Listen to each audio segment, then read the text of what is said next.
Et bonjour à toutes et à tous, et bienvenue sur cette petite vidéo, enfin petite vidéo de 2 heures quand même, pour expliquer le speedrun d'Ocarina of Time dans la catégorie MST.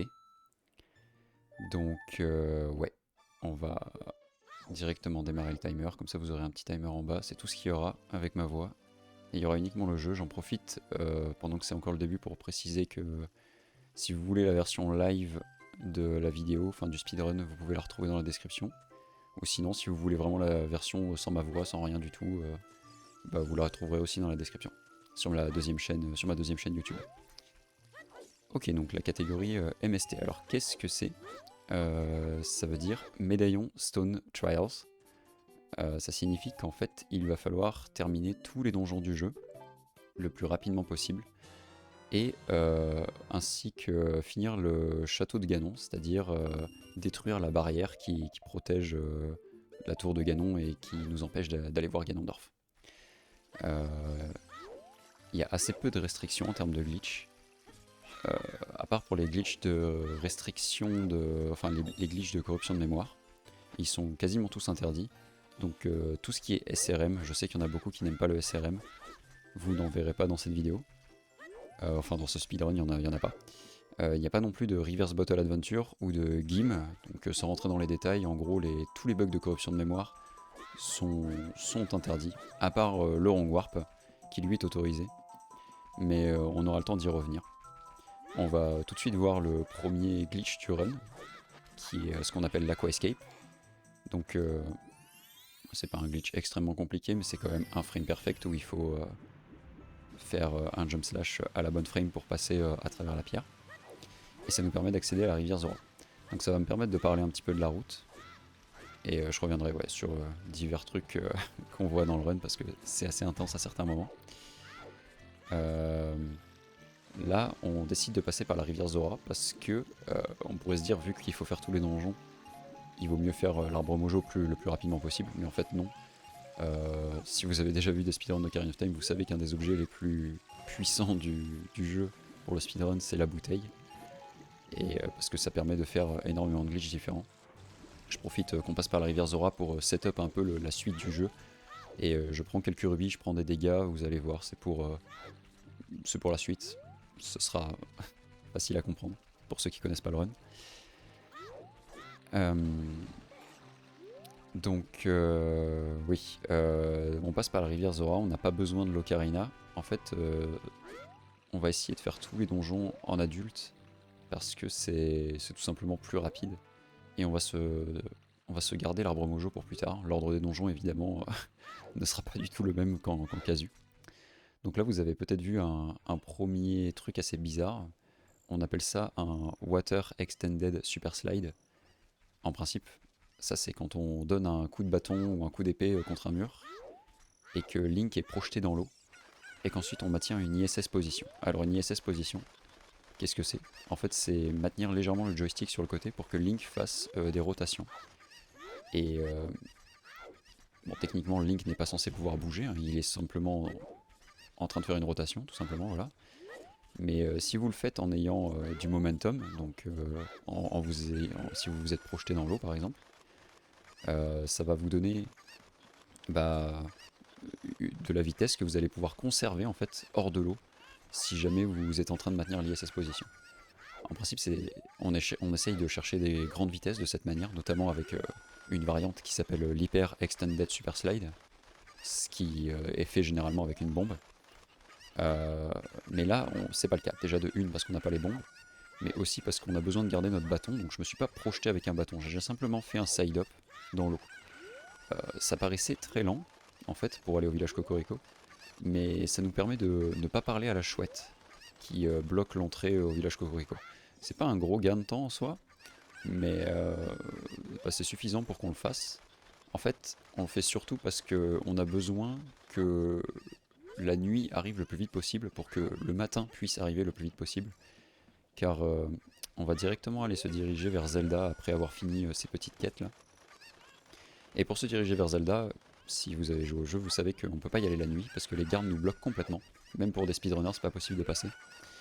Donc ouais, il faut que le matin arrive le plus vite possible. Et si la chouette nous parle, pendant le dialogue, le jour ne passe pas. Donc il vaut mieux passer même lentement pour éviter le dialogue, mais dans ce cas-là, le soleil, lui, va continuer de décliner, et donc ouais, le temps va continuer de passer, et ça c'est avantageux pour nous. Donc pendant que j'expliquais ça, on a vu les poules, rien de spécial, hein, c'est voilà, la quête annexe, mais qui permet de récupérer la bouteille, objet très important comme je l'avais précisé. Et là on vient de voir le Navi Dive, un des glitches les plus simples du jeu, qui permet donc, proche d'un rebord, si vous appelez Navi, vous pouvez en fait tomber, tout simplement. C'est assez facile à faire. Contrairement à ce glitch qu'on va voir ici, qui s'appelle le Skull Push, ou alors le Corpse Push, qui consiste donc à taper la skull, puis tuer la sculptula d'une certaine manière. C'est un glitch extrêmement précis, qui requiert beaucoup de frame perfect, c'est pour ça que j'appuie beaucoup sur le pause buffer. Et en ayant tué la sculptula avec cet angle et cette position, on va avoir un angle précis qui va nous permettre de clipper à travers le mur, et donc d'atterrir dans l'eau qui est out of bound, sachant que l'eau out of bound dans ce jeu se propage à l'infini. Donc on va s'en servir pour remonter à la surface et revenir inbound dans cette salle, là où il y a les explosifs. Donc il y a eu plusieurs méthodes pour récupérer ces explosifs, mais à ce jour c'est la méthode la plus rapide, avec le blank A, mais le blank A est une méthode qui est uniquement disponible sur la version 1.0 du jeu, et là je joue sur la version Wii VC, un peu comme si j'avais acheté la version eShop sur le eShop japonais du jeu sur la Wii. Et ça c'est la version 1.2 du jeu. Il y a quelques glitches qui ont été patchés sur cette version, mais fort heureusement il y a aussi un ou deux glitches qui ont été rajoutés, j'aurai le temps d'en parler d'ailleurs parce qu'on les verra. Alors vous m'avez vu sortir du puits en faisant ce qu'on appelle un vine clip. Si on lâche un rebord puis qu'on agrippe un rebord tout en sortant un explosif au même moment, Link va se prendre le dégât et en fait va être poussé en avant plutôt qu'en arrière. C'est très subtil, mais c'est aussi assez précis d'ailleurs. Mais ça permet donc de clipper à travers des murs d'escalade. Ça ne marche qu'en enfant d'ailleurs. Et voilà, ça m'a permis de sortir du puits plus vite et aussi de prendre des dégâts, ce qui encore une fois va m'être utile pour faire le premier cutscene skip qu'on verra bientôt. Donc là j'ai tourné la caméra. Il se trouve que quand on tourne la caméra, les chaînes du pont-levis continuent d'être chargées en fait.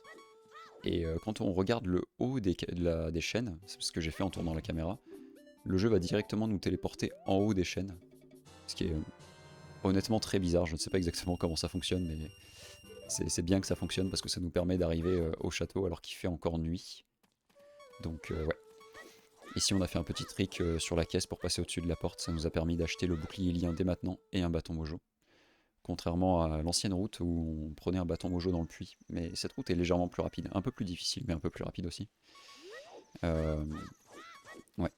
Ici on va voir le deuxième howl skip que j'ai raté d'ailleurs.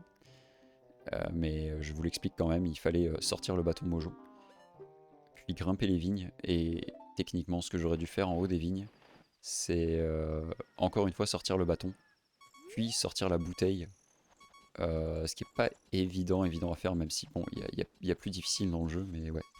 Bon, là en tout cas je l'ai raté. La bonne nouvelle on va dire c'est que j'ai pas eu besoin de faire de pause avant de le rater, donc j'ai pas perdu tant de temps que ça. Mais ouais, c'est quand même une petite perte de temps. C'est peut-être une bonne occasion pour moi de dire que effectivement ce speedrun n'est pas 100% optimisé, il y a évidemment des fails, de toute façon c'est un speedrun donc c'est quasiment impossible de ne pas avoir des fails, sinon il faudrait regarder un TAS. Mais ouais, c'était quand même mon premier record du monde dans la catégorie, donc je voulais le commenter pour vous, ça me faisait plaisir. Et voilà, on aura l'occasion de reparler des divers fails dans la run. J'ai fait ce qu'on appelle un sim walk pour arriver jusqu'ici le plus vite possible. Et ça nous permet de monter sur les rebords quand il y a un coin, quand il y a deux pointes comme ça qui se joignent. Avec une position assez précise et un angle assez précis, on peut monter les rebords et complètement arriver out of bound. Et là vous avez vu un simple damage boost. Alors, simple entre guillemets bien sûr parce que ça arrive à tout le monde de le foirer celui-là.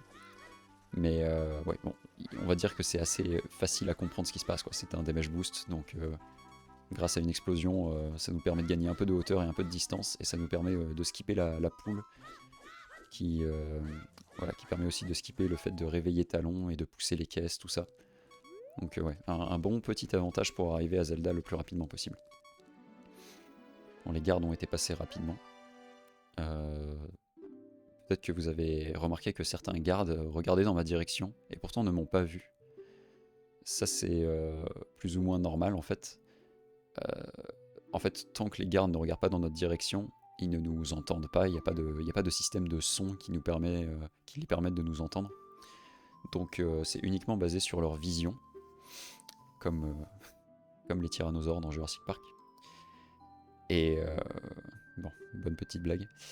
Et en fait, si les gardes nous voient, tant qu'on fait des side-up frame perfect, on va pas se faire capturer.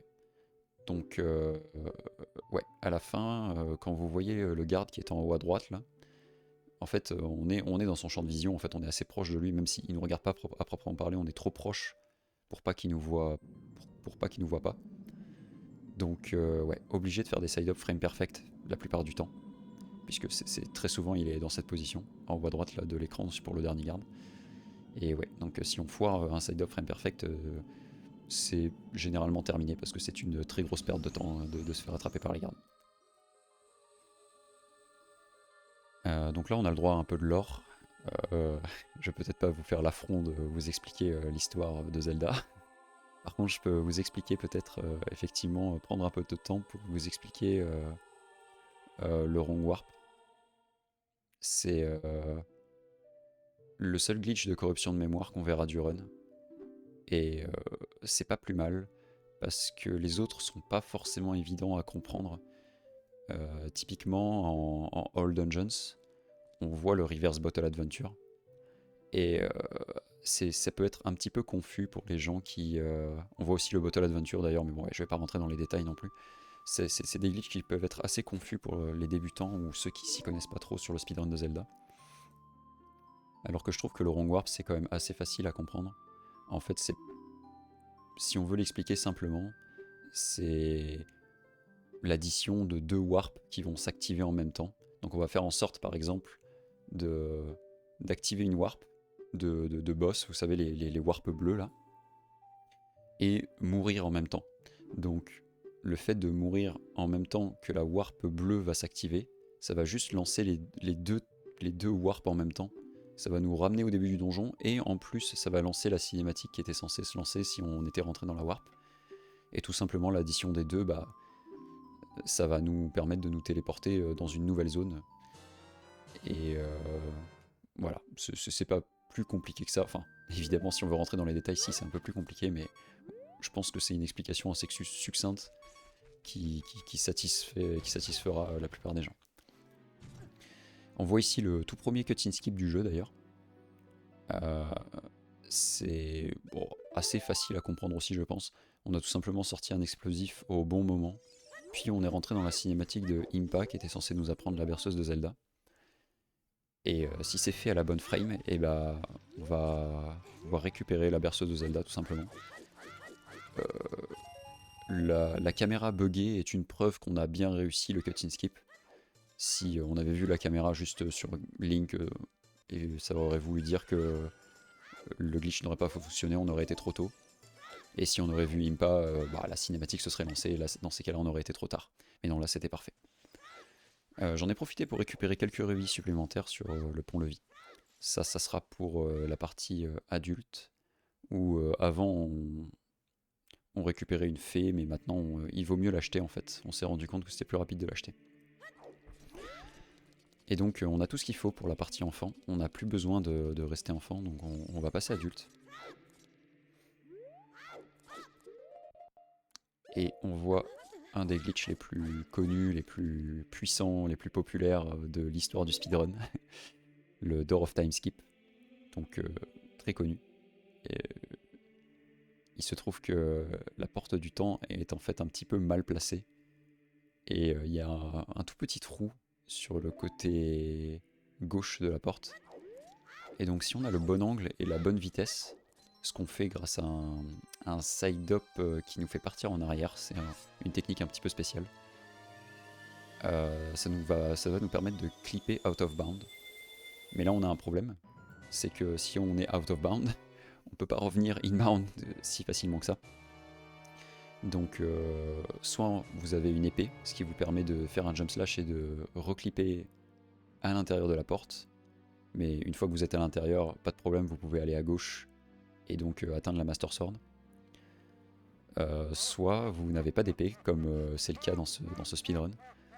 Et dans ces cas-là, il faut faire une manip un petit peu particulière avec la caméra et avec le joystick aussi. Et c'est un peu plus dur, un peu plus précis, donc c'est pour ça que j'ai fait une pause. Mais ouais, c'est faisable sans pause. Mais pour l'instant, j'ai préféré le faire avec. Peut-être peut-être que maintenant que j'ai le record, j'essayerai de faire des strats un peu plus risqués par-ci par-là. Donc on a encore le droit à un peu de lore ici. C'est un petit peu la partie longue du speedrun, je dirais. C'est souvent le moment compliqué en fait pour les speedrunners mentalement. Parce que on vient de passer la cinématique de Zelda. On sait qu'on vient de passer les gardes. Et là on a la cinématique de la partie adulte qui est une des plus longues du jeu. Et donc il faut faire... généralement il faut faire attention au début de partie adulte parce qu'on n'a pas très envie de reset à ce stade du jeu. C'est assez frustrant en fait de perdre son run dès qu'on commence la partie adulte. Puisque ouais, il y a beaucoup de cinématiques, beaucoup de tricks en enfant que vous avez vu. Évidemment dans ce run ont été réussis, à part le all skip. Mais la plupart sont très punitifs si on les rate. Et on prend généralement beaucoup de risques puisque c'est le début du run. Donc ouais, on n'a pas très envie de reset à ce stade du jeu, généralement. Voilà. D'ailleurs en parlant de cinématique, j'ai pas du tout eu le temps d'en parler au début, mais vous avez peut-être remarqué qu'il n'y avait pas l'intro. Alors effectivement, ça a été voté par la communauté du speedrun d'Ocarina of Time en 2022, qu'il était autorisé de skipper la cinématique d'intro. Grâce à ça, en fait, enfin, on n'utilise pas de fichiers de hack ou quoi que ce soit. C'est très simple à faire, hein. Tout simplement, ce qu'on fait, c'est on regarde la cinématique du début, sur le fichier numéro 2 par exemple. Puis immédiatement, quand on peut prendre le contrôle de Link, on sauvegarde et on quitte. Et ensuite, il me suffit de copier le fichier dans le fichier numéro 1. Et de cette manière, on est totalement autorisé à skipper l'intro, comme ça, en partant directement de la maison de Link. Et le timer démarre dès qu'on déplace Link.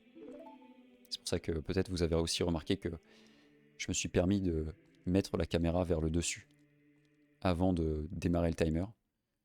Puisque, ouais, on est autorisé en fait à bouger la caméra, mais pas à bouger Link. Dès qu'on bouge Link, là le timer démarre tout de suite.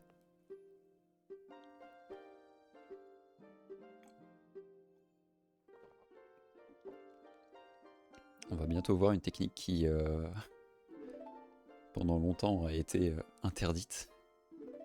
Et ça va peut-être vous étonner pour certains, surtout pour les plus jeunes. Mais cette technique, c'était de sauvegarder et de quitter le jeu. Tout simplement pour revenir sur l'écran titre. Et bien cette technique pendant longtemps a été interdite. Et je pense que je peux prendre un peu le temps de vous expliquer pourquoi, histoire d'expliquer un petit peu l'histoire du speedrun. C'est parce qu'en fait, pendant des années, le speedrun c'était plutôt du tool assisted speedrun, ou du speedrun sur émulateur, donc je vais pas non plus rentrer dans les détails de ce que c'est un TAS. Mais en fait sur émulateur c'était très compliqué, voire en fait complètement impossible de sauvegarder et quitter le jeu sans que ça crée une désynchronisation complète du TAS. Ce qui rendait le TAS complètement invalide et pas fonctionnel. Cette règle, qui était une règle imposée par les restrictions informatiques de l'époque, a continué d'exister à travers certaines catégories. Et on peut en retrouver encore la trace dans certains jeux, comme typiquement Zelda A Link to the Past, où eh bien, dans la catégorie principale, il est interdit de sauvegarder et quitter le jeu. Et bah j'en ai pas la preuve formelle, mais je pense que c'est une règle qui découle du fait que le TAS rendait le save warp impossible à l'époque. Bref, on retourne au jeu et vous avez pu voir 2 hyper extended super slide. Donc par la suite je vais dire des HESS parce que c'est plus facile à dire.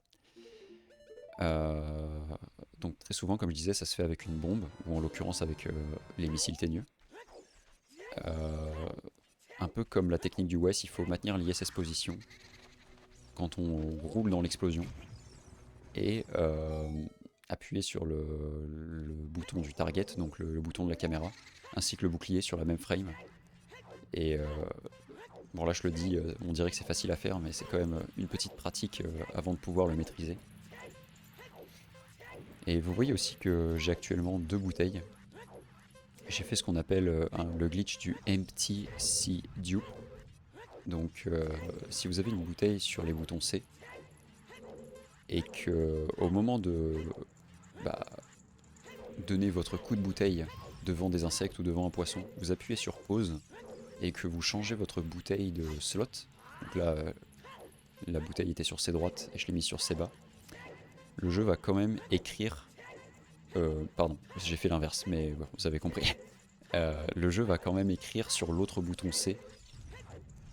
Donc vous allez pouvoir dupliquer les bouteilles de cette manière. Donc en principe, on peut dupliquer par-dessus des objets.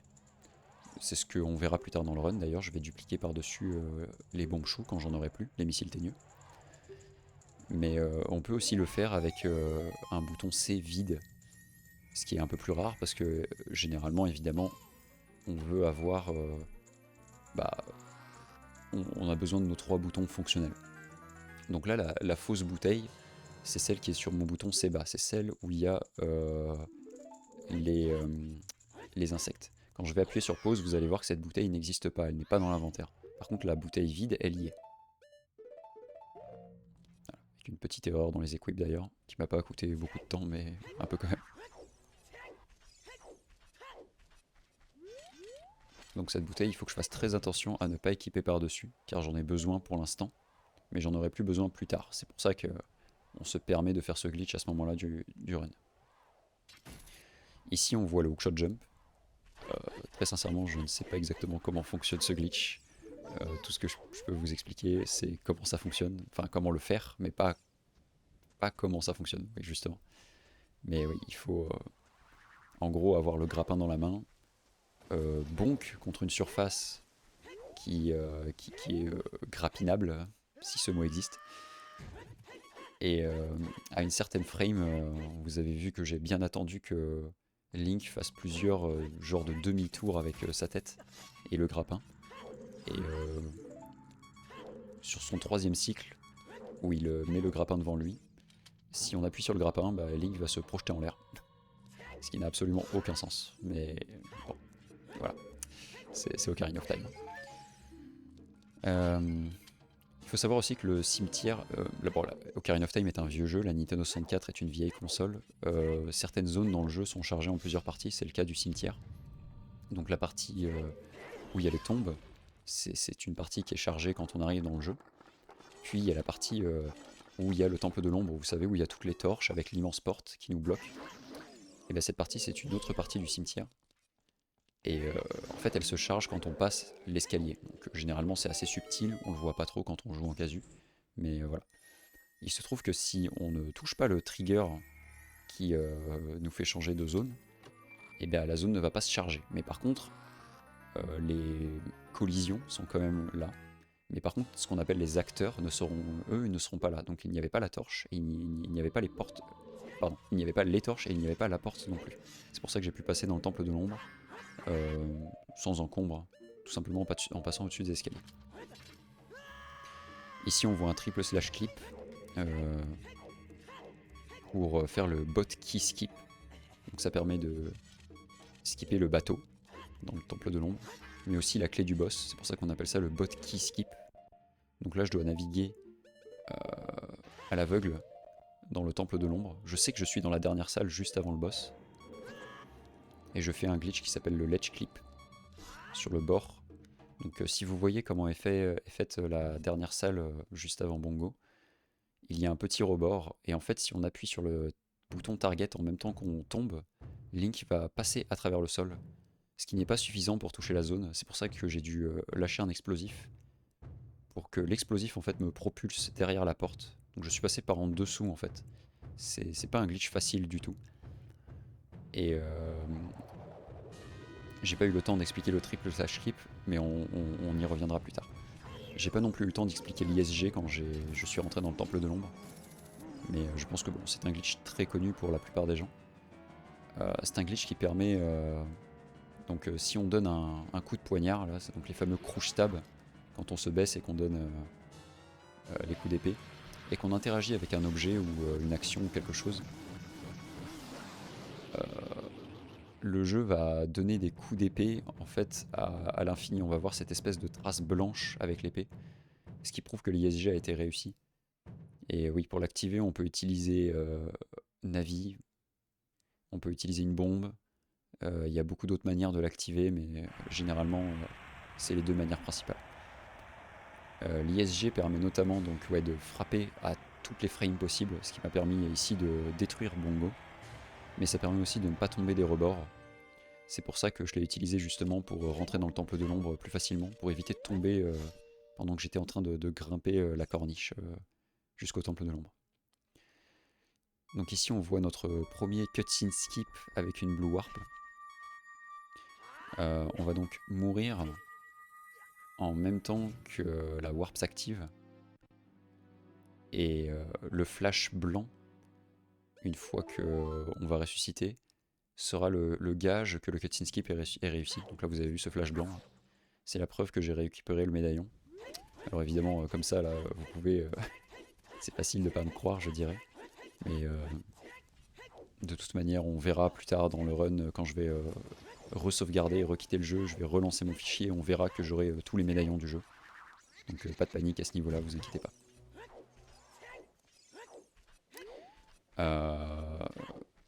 Il y a beaucoup de choses à expliquer. Je vais essayer de les expliquer au fur et à mesure. Notamment, j'avais expliqué que, plutôt dans le run, les ronds warp. Et j'avais expliqué justement que quand on mourait en même temps qu'on prenait une warp, ça allait nous téléporter ailleurs. Mais là, on se rend bien compte que ça ne va pas téléporter ailleurs, ça m'a bien téléporté au début du donjon. J'aurai le temps d'y revenir. Mais en gros, certaines ronds warp ne fonctionnent pas. En fait, je pense que je peux l'expliquer maintenant. Certaines ronds warp ne fonctionnent pas car la cinématique de la chambre des sages est une cinématique très spéciale qui empêche les ronds warp de fonctionner, malheureusement. Ce qui fait que les ronds warp dans le temple de la forêt, le temple de l'eau, le temple de l'ombre et le temple de l'esprit sont impossibles. Par contre, pour les 3 donjons enfants, vu qu'il n'y a pas la cinématique de la chambre des sages, il n'y a aucun problème à faire les ronds warp. Vous avez peut-être remarqué que j'ai pas cité le temple du feu aussi, car effectivement les ronds warp fonctionnent via le temple du feu, vu que en fait quand on termine le temple du feu et qu'on rentre dans la warp, la cinématique qui va se lancer n'est pas directement la cinématique de la chambre des sages, contrairement aux autres temples adultes, mais bien le village Cocorico qui se purifie, vous savez, avec le volcan qui se purifie là. C'est grâce à cette cinématique que le rond warp fonctionne. Pendant ce temps, je continue mon petit bonhomme de chemin. Vous avez vu des HESS, vous avez vu que j'ai acheté la fée, vous avez vu que je me suis dirigé vers la caverne de Dongo.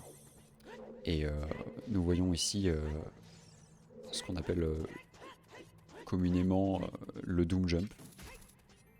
C'est un petit peu une variante du Hookshot Jump pour rentrer dans le temple de l'ombre.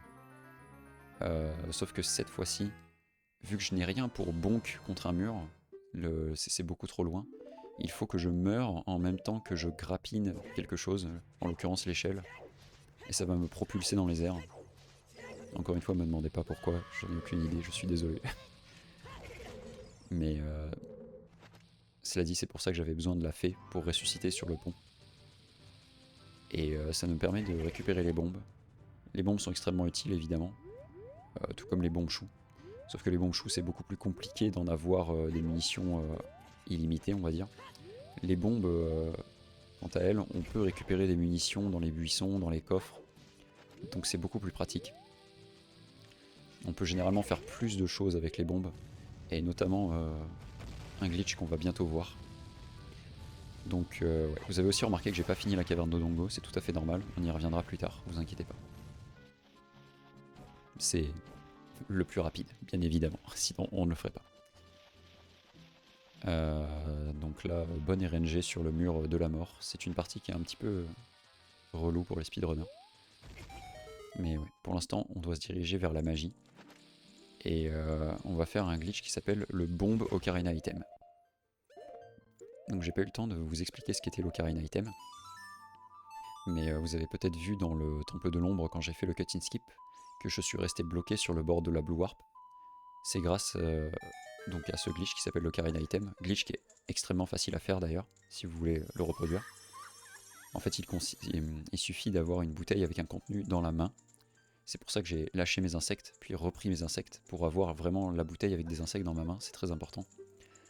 Puis faire un backflip, et pendant le backflip, appuyer justement sur ces insectes, et ensuite sur l'épée, ou le grappin, un objet en fait. Et ça va lancer l'animation de l'Ocarina en fait. Le jeu va nous faire jouer de l'Ocarina. Si on fait ça sur le bord d'une Blue Warp, ça va bloquer l'animation de Link, qui va faire qu'il ne va pas se téléporter. Et donc voilà, on peut pas le faire avec l'Ocarina de base, puisqu'on peut pas utiliser l'Ocarina techniquement dans les salles de boss. Même si bien évidemment, dans Ocarina of Time tout est possible. Donc avec certains glitches, on peut utiliser certains items dans des salles de boss. Ça aussi, on aura le temps de le revoir. Donc là, c'est une variante que vous avez vue, c'est le bombe Ocarina Item, qui est donc un glitch qui est faisable uniquement sur la version 1.2 du jeu, et pas sur la version 1.0. En fait, il faut sortir une bombe, et à une certaine frame, pile à la frame où en fait le jeu ne considère qu'on n'a plus vraiment la bombe au-dessus de la tête, il faut appuyer sur un objet qui lance une cinématique. Donc typiquement, la bouteille avec les insectes, c'est un objet qui lance une petite cinématique. Et donc ça aura le même effet qu'un Ocarina Item, ça va nous faire jouer de l'Ocarina. Et donc là en l'occurrence, contrairement au Temple de l'Ombre, je l'ai utilisé pour effectivement jouer de l'Ocarina, et pour la première fois utiliser la berceuse de Zelda dans la run, pour récupérer la magie. Car oui, la magie est indispensable pour tirer des flèches de lumière, entre autres. Et ces flèches de lumière sont obligatoires pour finir le château Ganon. C'est notamment la différence principale d'ailleurs avec le All Dungeons, puisque le All Dungeons, lui, n'a pas besoin de récupérer les flèches de lumière, ce qui explique pourquoi il y a 30 minutes de différence entre les deux catégories. Donc là on a vu divers glitches, notamment le méga flip, voilà, qu'on revoit ici. Et on a aussi vu un cut-in skip, où j'ai récupéré le boléro. Ça marche totalement comme la berceuse de Zelda. Sauf que cette fois-ci, au lieu de mourir avec un explosif, je suis mort avec le timer de la chaleur. Donc vous savez que notre vie, le timer, la durée du timer de la chaleur est indexée sur la vie que possède Link. C'est pour ça que je me prenais des dégâts avec des explosifs dans la grotte et tout ça. Pour justement baisser au maximum le timer. Et aussi économiser des bombes, puisque j'ai récupéré des bombes dans le coffre. Donc utiliser des bombes avant d'ouvrir le coffre, c'était pas important. Mais utiliser des bombes après avoir ouvert le coffre, là c'est plus la même. Alors on a revu l'Aqua Escape, cette fois-ci en adulte, de l'autre côté de la stèle. C'est assez marrant de le voir deux fois, mais une fois en enfant, une fois en adulte. Une fois à gauche, une fois à droite. Ça marche pas exactement de la même manière, mais vous comprenez l'idée. Avec une position précise et un jump slash, on peut clipper à travers la stèle. Donc là on arrive au domaine Zora. Je sais qu'on fait pas beaucoup de donjons pour l'instant. En fait on en a fini qu'un seul en plus de 30 minutes. Ce qui semble être une stat pas très bonne. Mais c'est souvent comme ça dans le speedrun de Zelda. On va essayer de se setup au maximum en récupérant un maximum d'objets. Puis ensuite on va lancer un petit peu la machine en enchaînant les donjons. Et justement on va récupérer notre dernier objet utile pour la run. Pas indispensable, mais disons que avec la route actuelle c'est plus rapide de le récupérer. Et cet objet c'est le vent de Faror. Et d'ailleurs on va revoir le bombe Ocarina Item ici, le bombe OI. Voilà, donc je fais un pause buffer car c'est frame perfect. Voilà, Et ça nous permet de jouer de l'ocarina avec une bombe, donc c'est un glitch assez rigolo quand on y pense. Et voilà, je joue la berceuse, et cette fois-ci c'est pas la magie que je récupère, mais bel et bien le vent de Faror. Et donc oui, comme je disais, c'est pas un objet à proprement parler obligatoire pour terminer la run MST. Pendant longtemps on ne récupérait pas du tout le vent de Faror. Mais on s'est rendu compte que c'était quand même plus rapide de l'utiliser. Même si c'est un objet que je pense on n'a pas beaucoup utilisé en casu. Enfin moi personnellement je l'ai pas beaucoup utilisé en casu. Ouais, il va servir pour 3 raisons. La première raison, ça sera sa raison principale logique en fait, c'est-à-dire poser un vent de Faror quelque part et revenir au point où on voulait. Ça sera utile à certains moments. Mais cet argument tout seul n'était pas suffisant pour comprendre le vent de Faror. Le deuxième argument qui a pesé en sa balance, c'est le glitch qui s'appelle l'Equip Swap. L'Equip Swap, on va le voir ici. Voilà, donc là j'ai équipé la lettre de Zelda en enfant, ce qui n'est pas du tout normal. En fait, si un objet est grisé, parce que c'est un objet qu'on ne peut pas équiper, généralement parce que c'est soit un objet enfant, soit un objet adulte, selon si on est adulte ou enfant. Donc là en l'occurrence c'est un objet enfant alors qu'on est adulte. En fait on ne pourra pas l'équiper, sauf si on place le curseur dessus, et qu'on se déplace sur l'écran de droite ou de gauche, et qu'ensuite on revient sur l'écran, et à une frame précise, on maintient une direction, et on appuie sur le bouton pour équiper l'objet. Et en fait, le jeu a pensé que j'ai équipé le vent de Faror, alors qu'en fait, le curseur était toujours sur la lettre de Zelda. Donc ça m'a donné en fait la lettre de Zelda et non le vent de Faror. Pourtant, quand je vais appuyer sur pause, vous allez voir que le carré blanc est bel et bien sur le vent de Faror. Ce qui prouve que le jeu est bien confus vis-à-vis de la situation. Alors, vous avez peut-être eu le temps de le voir rapidement ici. Et donc voilà, c'est une raison pour laquelle on récupère le vent de Faror. Alors là, je l'ai fait pour la lettre de Zelda. En l'occurrence, c'est pas non plus pour ça qu'on récupère le vent de Faror, parce que la lettre de Zelda n'est pas si utile. Je vais y revenir rapidement. Ce sera plutôt pour équiper le bâton Mojo, qui permet de faire des choses vraiment particulières en adulte, et aussi le boomerang, qui va nous permettre de finir Jabu Jabu en adulte. Alors qu'avant on était bloqué à faire Jabu en enfant obligatoirement. Donc j'ai équipé la lettre de Zelda pour faire une manipulation de caméra. Vous avez vu que j'ai fait un ISG. En fait, une troisième propriété de l'ISG, c'est de faire bugger la caméra un peu. Et la combinaison de la caméra buggée de l'ISG avec le fait d'ouvrir le fait d'utiliser la LED de Zelda contre la porte, ça va faire bugger la caméra quand on va ouvrir la porte. Et ça va retourner la caméra. Alors en principe, quand on ouvre la porte, Darunia était censé nous parler.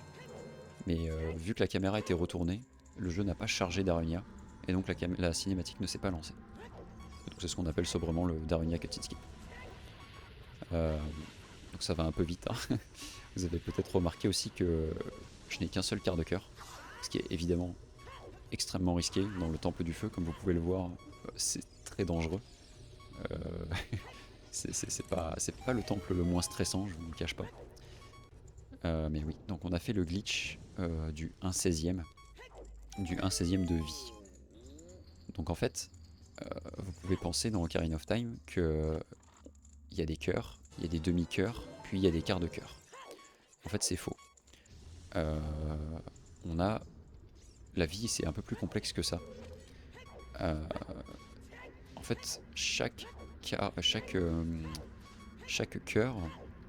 est divisé par 64 points de vie en quelque sorte. On pourrait se demander pourquoi les développeurs ont fait ça. Parce qu'en soi, on voit que des quarts de cœur, des demi-cœurs et des cœurs de dommages quand on se prend des coups. En fait, c'est faux. Il y a deux types de dégâts qui vont nous baisser graduellement notre vie dans le jeu. Et c'est les dégâts de feu et les dégâts de glace. Et ça tombe bien, il y a une chauve-souris qui m'a fait des dégâts de feu au début du temple du feu. Et en fait, ça a baissé graduellement ma vie. Ça a baissé tellement bas ma vie qu'actuellement je suis à pas un quart de cœur, mais en fait à 1/16e de cœur. Et ma vie est actuellement tellement basse que le timer de la chaleur, vous savez le timer qui s'active quand on n'a pas la tunique Goron, ne va pas s'activer en fait. C'est pour ça qu'il n'y a pas de timer dans le temple du feu actuellement. Donc je dois être extrêmement prudent ici. Je profite des frames d'invulnérabilité des roulades. Parce que oui, quand on fait une roulade, on est invulnérable pendant quelques frames. Pour me prendre des dégâts ici. Car ouais, on fait un glitch qui s'appelle le block clip. Donc on pose une bombe à une position précise.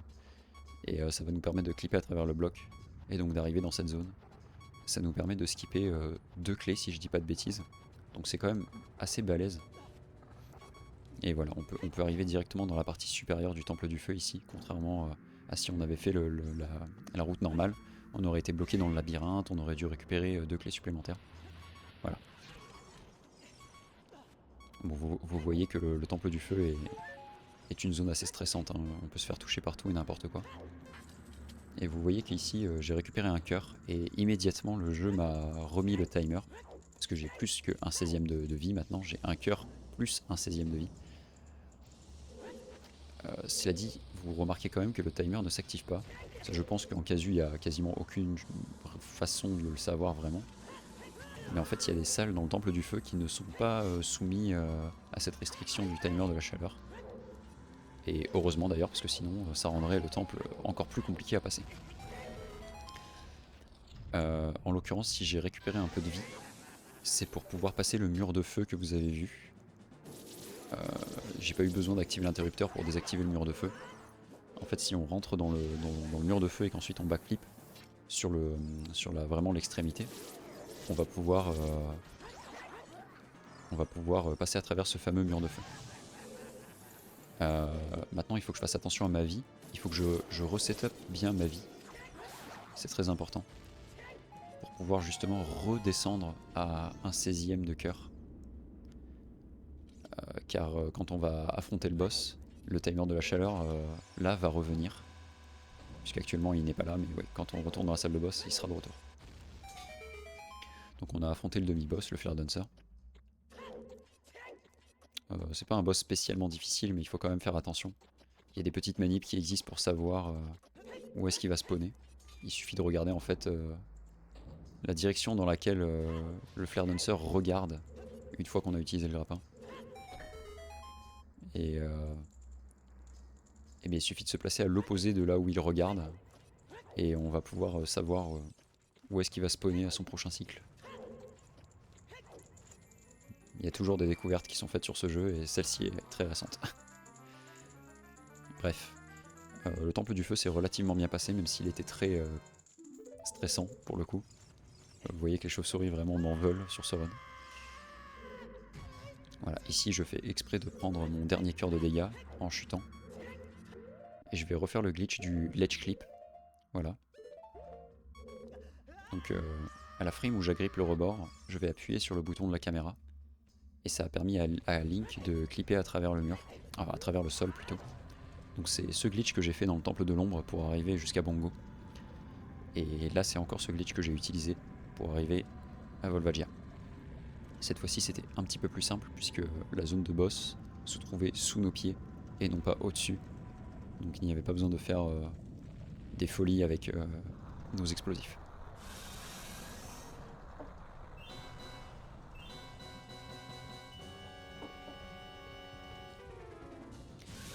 Donc Volvagia, dans la même veine que le Temple du Feu, est un boss assez stressant. Car on va faire un glitch unique dans le run qu'on ne verra nulle part ailleurs. Ce glitch s'appelle le Weird Shot. Donc c'est un glitch qui permet d'utiliser le grappin sous le sol. C'est extrêmement confus ce qui se passe actuellement à l'écran. En fait, il existe une deuxième instance de Volvagia. Cette instance se trouve pile à l'endroit où Volvagia va rentrer dans le trou. Donc quand le combat démarre, on sait forcément que Volvagia va sortir d'un trou et va re-rentrer dans le trou pile devant nous. Et en fait, tant que Volvagia ne s'envole pas, cette instance de Volvagia va toujours exister et on peut lui faire des dégâts en fait. Tandis que l'autre Volvagia nous attaque en fait. Sauf que vu qu'on est sous le sol, on se fait pas toucher. Alors là, je vous fais la version simplifiée, mais la vérité c'est que il y a environ une centaine de patterns différentes à apprendre selon les différentes RNG qu'on peut avoir sur Volvagia. En l'occurrence d'ailleurs j'ai eu un pattern vraiment pas évident, mais ça s'est quand même relativement bien passé. On a vu que cette fois-ci j'ai fait le bottle duplication, mais par-dessus les bombes choux, parce qu'on n'a plus besoin des explosifs, de ces explosifs là jusqu'à la fin du run. Par contre je vais avoir besoin de mon poisson et je vais avoir besoin d'une fée, donc j'ai toujours besoin de 2 bouteilles. Sachant que ma fake bottle où il y avait les insectes, ça fait un moment qu'elle a disparu. Donc ouais, je m'étais retrouvé qu'à une seule bouteille. Donc cette fois-ci, on voit le tout premier wrong warp du jeu. Donc rebelote, sur le papier ça ressemblait tout à fait à ce que j'ai fait dans le temple de l'ombre. C'est-à-dire que j'ai fait un ocarina item, je l'ai fait au bord de la blue warp, puis je suis mort en même temps que la blue warp s'est activée. Sauf que comme je vous l'avais expliqué, cette fois-ci, il n'y a pas la cutscene de la chambre des sages qui a empêché le wrong warp de fonctionner. Donc voilà l'addition de la warp de la mort dans le temple du feu, combinée à la warp du temple du feu quand on termine le donjon. Quand on fait l'addition de ces deux valeurs, et bah la somme c'est le temple de la forêt. Donc voilà, nous voici dans le temple de la forêt. Et nous voici déjà au boss du temple de la forêt. Car oui, avec une position très précise, on peut clipper dans la barrière de l'escalier, ce qui n'est pas du tout normal. Et ça va nous permettre de faire une sorte de ledge clip. En fait, les développeurs n'avaient pas du tout prévu qu'on se retrouve du côté de ce rebord. Et donc on va pouvoir passer à travers le mur, se faire pousser un peu par la barrière en fait techniquement. Parce que les développeurs ne voulaient pas. C'est ce qui finalement nous permet de clipper à travers le mur. Et encore une fois, par chance, le boss se trouve sous nos pieds et pas au-dessus. Donc c'est relativement facile, il suffit simplement de sauter pour atteindre la zone du boss. Vous avez sûrement remarqué ici que je me suis pris des dégâts en même temps que j'ai touché Phantom Ganon. C'est tout à fait normal. Le but étant d'arriver à un demi-cœur. Comme toujours, le but c'est de mourir pour faire un cutscene skip le plus vite possible. Donc j'en ai profité pour prendre 2 cœurs de dégâts, ce qui fait beaucoup de dégâts d'un coup. Et toucher Phantom Ganon en même temps. C'était la première phase de Phantom Ganon. Ici on voit la deuxième phase, avec l'ISG.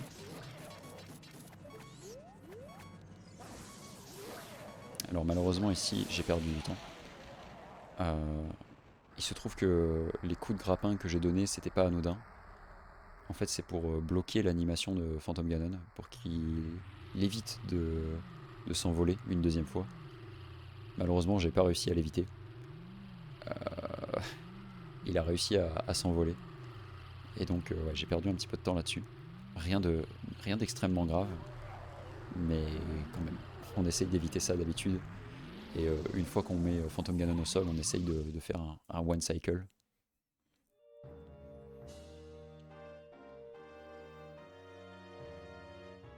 Voilà. Troisième cutscene skip qui nous attend.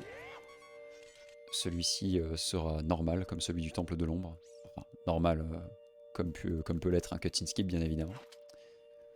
Donc voilà, là on voit bien. Maintenant que je vous ai tout expliqué, c'est plus simple à comprendre j'espère. Mais je sors la bouteille, je reprends le poisson, je l'ai dans la main. Je fais mon backflip, j'appuie sur le poisson, je sors l'épée. Ça me permet de jouer de l'ocarina sur le bord de la warp. Et puis à un moment donné, à une frame précise, je vais faire quelques manipulations avec la bombe pour mourir. Et mourir à une frame précise évidemment. Si je meurs trop tôt, le flash blanc ne va pas apparaître. Et si je meurs trop tard, évidemment la cinématique va tout simplement se lancer, donc ça serait terrible. La route peut paraître un petit peu bizarre à partir d'ici, car on retourne dans le temple de la forêt, mais cette fois-ci pour aller chercher l'arc. L'ancienne route, elle, justement, allait chercher l'arc, puis ensuite faisait le boss. Ce qui sur le papier peut sembler plus rapide, mais eh bien c'est pas le cas. C'est parfois assez surprenant le speedrun et ses routes. Mais oui, effectivement, c'est plus rapide de le faire dans cet ordre-là, le donjon. Donc ici, j'ai besoin d'aller chercher l'arc. Et pour aller chercher l'arc, il faut affronter les Stalfos qui sont au-dessus. Le problème, c'est que les Stalfos du dessus ne vont jamais s'activer tant qu'on n'aura pas fait les Stalfos du dessous. Donc je suis obligé de faire ce fight. En fait, de toute façon, il faut faire cette salle puisqu'on va faire un glitch dans cette salle. Mais dans tous les cas, si on pouvait skipper cette salle, bah, ça serait un problème puisque de toute façon, les Stalfos dans la salle du dessus n'apparaîtraient pas. Bref, j'ai récupéré une fée et des noix. Coup de chance. Et je vais faire un glitch ici qui s'appelle le Jungle Jump. C'est un glitch très compliqué, que j'ai d'ailleurs un petit peu raté là. Très punitif aussi. Heureusement j'ai eu de la chance dans le Fire Temple, j'ai eu des bombes supplémentaires, ce qui me permet de recommencer le glitch. Et donc la première partie du glitch c'est un entrance point glitch. Donc si on équipe les bottes désert à la bonne frame, on va pouvoir ouvrir la porte et celle-ci va rester ouverte. On va combiner ça avec le fait de poser 3 bombes par terre. Les 3 bombes par terre vont créer une grosse collision, et cette collision va me pousser dans le mur. Puis, je vais faire le glitch qu'on a vu dans la caverne d'Odongo, où je vais grappiner un objet en même temps que je vais mourir, ce qui va me projeter dans les airs, et ça va me projeter dans cette salle. Puis, je vais avancer un peu, et cette fois-ci la porte, vous avez peut-être entendu, mais on a entendu la porte se fermer en bas.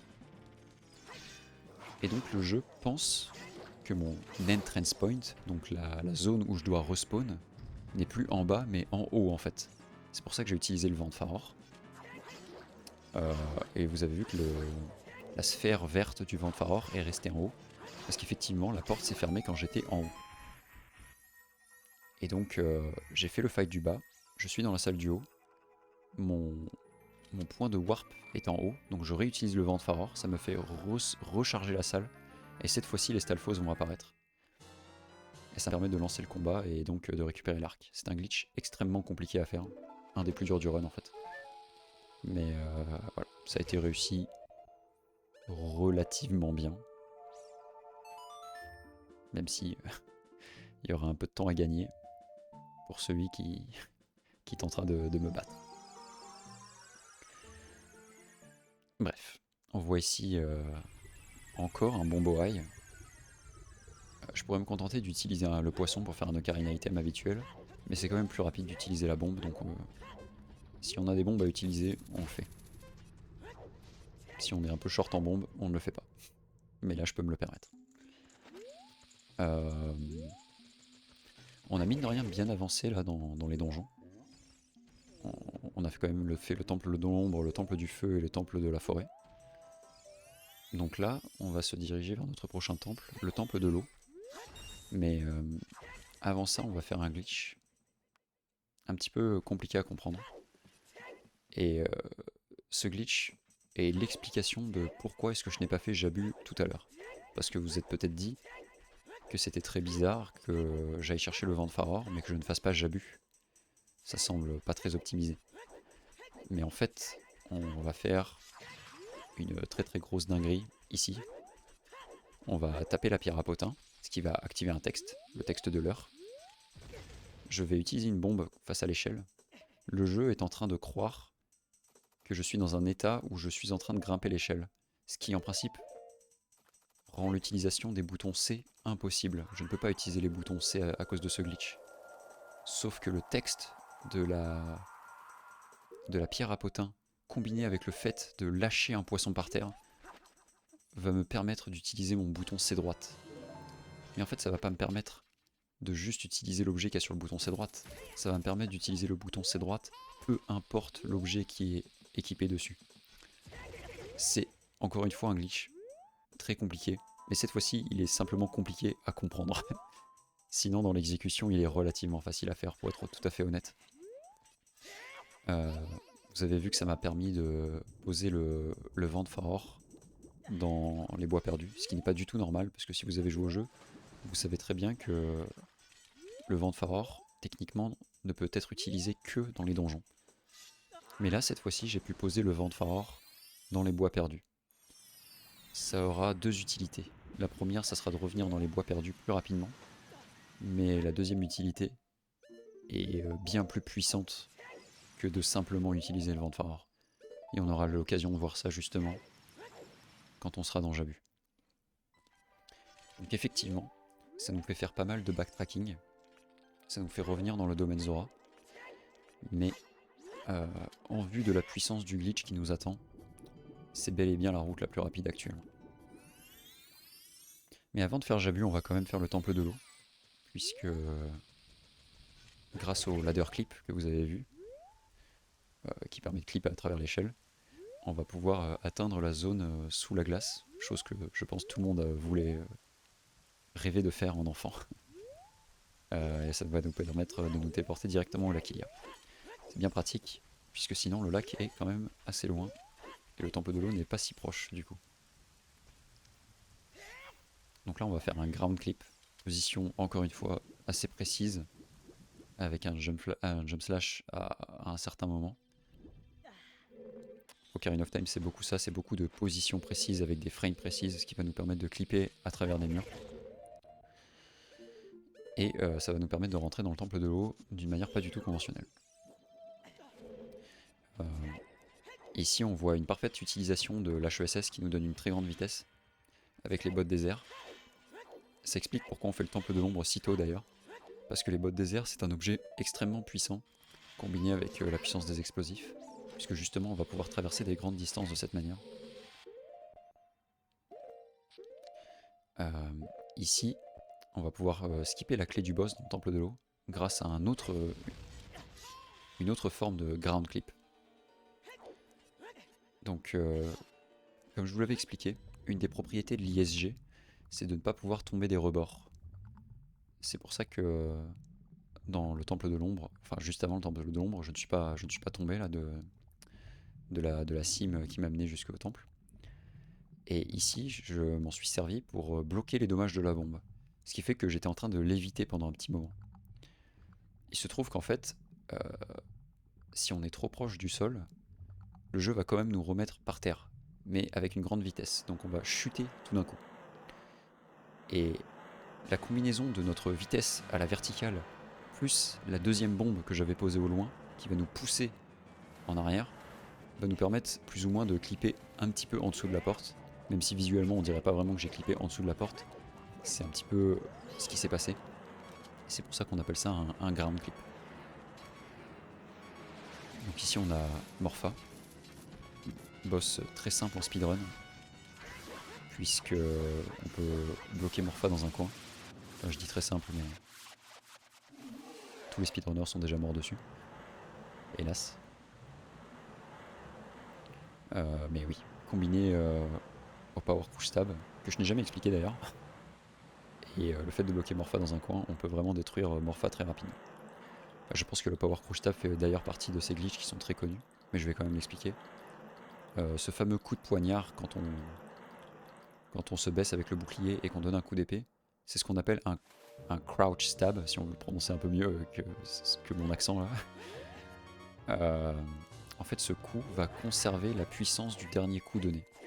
Donc si votre dernier coup c'est un jump slash, et bien le crouch stab va faire la même puissance qu'un jump slash. Donc c'est plutôt pratique pour frapper les boss très vite et très fort. En l'occurrence sur Morpha on n'a pas besoin de l'ISG parce que Morpha meurt assez rapidement. Mais par exemple sur Bongo c'était assez pratique parce que Bongo a beaucoup de points de vie. Et il se trouve que justement quand on fait un ISG, le dernier coup qu'on donne c'est justement un crouch stab. Ce qui est extrêmement pratique.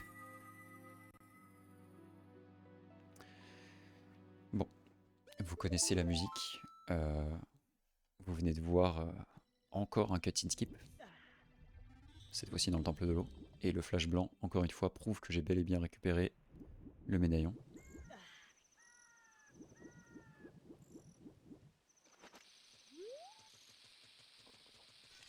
Ici, il me reste très peu de bombes.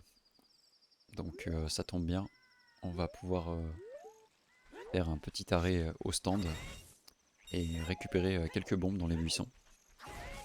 C'est un moment un petit peu redouté par les speedrunners, puisque évidemment les drops de bombes c'est RNG. Et donc je m'en tire plutôt bien ici, j'ai eu 3 bombes drops, ce qui est au-dessus de la moyenne. La moyenne c'est plutôt 2 environ. Mais encore on est content quand on est deux, quand on en a deux, pardon, excusez-moi.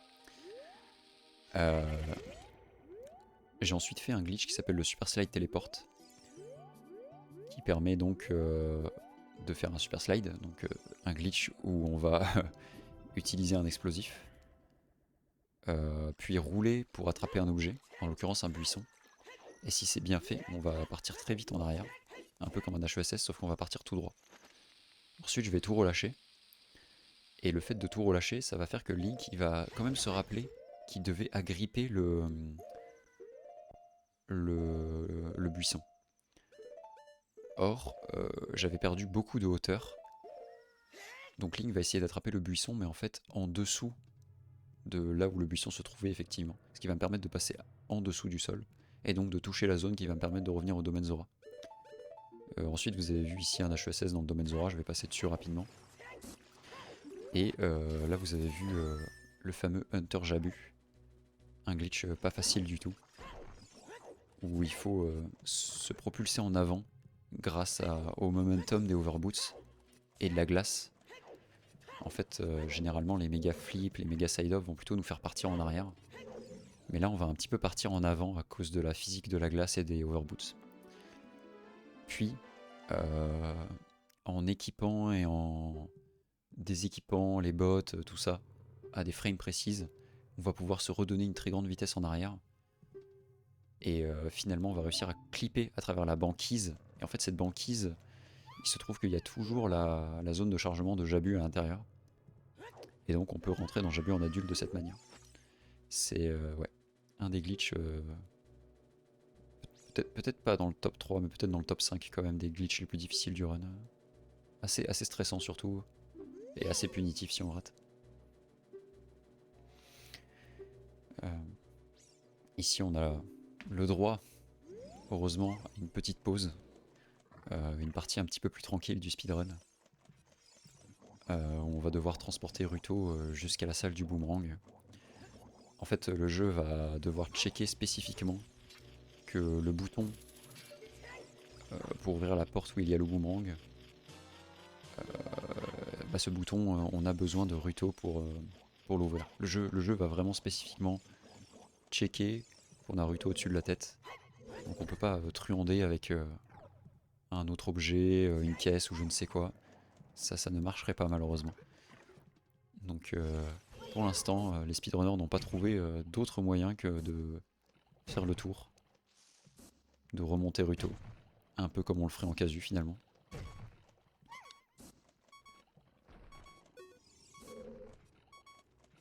Disons que ça a au moins l'avantage de nous permettre de respirer un petit peu, car le run peut parfois être un petit peu étouffant de par sa difficulté.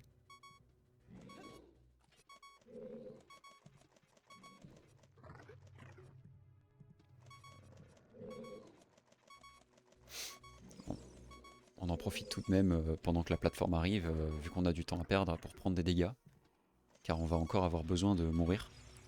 J'ai aussi récupéré une fée, car on va encore avoir besoin d'être ressuscité. Car on va faire un Wrong Warp très très particulier. Le Wrong Warp dans Jabu ne fonctionne pas comme les autres, justement à cause de Ruto, qui se trouve dans la Warp. Donc voici cette fameuse salle où se trouve le boomerang.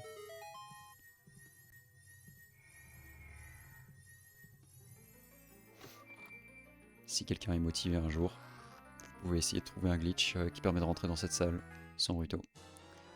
Mais bon courage, car beaucoup de speedrunners ont essayé. Et avec les règles actuelles du MST, ce n'est pas possible.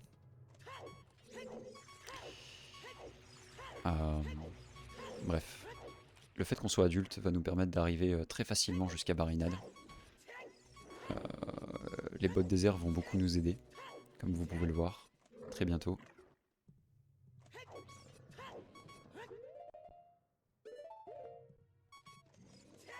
Voilà. Grâce à ça, on n'a pas besoin de faire le mini-boss du donjon. Ici, vous savez qu'on a en principe besoin de poser une caisse pour que le switch reste activé. Mais en fait il se trouve qu'avec une position précise et une bonne roulade et la bonne frame, encore une fois, bonne frame, bonne position, on peut ouvrir la porte avant que le switch se réactive. Et vous avez certainement remarqué que j'avais le boomerang dans la main, ce qui n'est effectivement pas normal du tout. Et tout comme la lettre de Zelda, c'était pas normal. On a utilisé le glitch de l'equip swap dont je parlais plus tôt. Ce qui nous permet d'utiliser les objets enfants en adultes et vice versa. Donc voilà une des raisons pour laquelle on a récupéré le vent de Faror.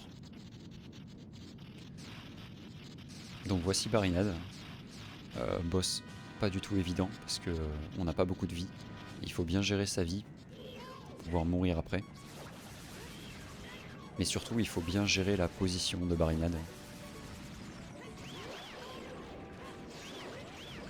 En fait, quand Barinade meurt, Link doit se trouver dans une zone spécifique de la salle. Car c'est ce qui va nous permettre de faire la suite du prochain glitch, le Jaburon War. Et oui, il est possible de tuer Barinade avec un quick spin à la fin. Car Ocarina of Time, tout simplement. J'imagine que le jeu considère que Barinade est plus ou moins stun encore. Donc cette fois-ci, on va pas faire un Ocarina Item car Ruto nous en empêche. Mais on va mourir sur le bord de la warp. À proprement parler, ce n'est pas suffisant pour faire le rond warp. Car le jeu va nous ramener en permanence vers Ruto, ce qui nous empêche un peu d'avoir la liberté de nos mouvements. Vous voyez là, le jeu m'a ramené vers Ruto, ce qui n'est pas du tout aisé pour faire des glitches. Donc il faut target Ruto pour reprendre le contrôle de Link. Malheureusement ici vous voyez bien qu'il y a le texte et la caméra qui est bloquée sur Ruto. C'est pour ça que je suis allé chercher un pot. Ce pot m'a fait clipper à travers la porte dans laquelle on est arrivé. Et ici, je vais en profiter pour faire une position très précise alors que je ne vois pas Link.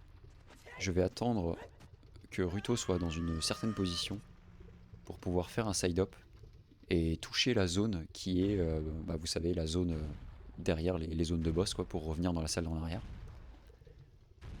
Et cette fois-ci, contrairement au temple du feu, je ne suis pas mort en même temps que la warp s'est activée, mais j'ai passé la porte en même temps que la warp s'est activée.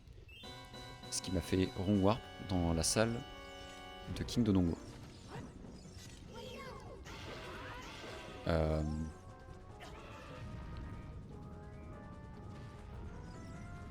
Alors c'est évidemment pas normal, mais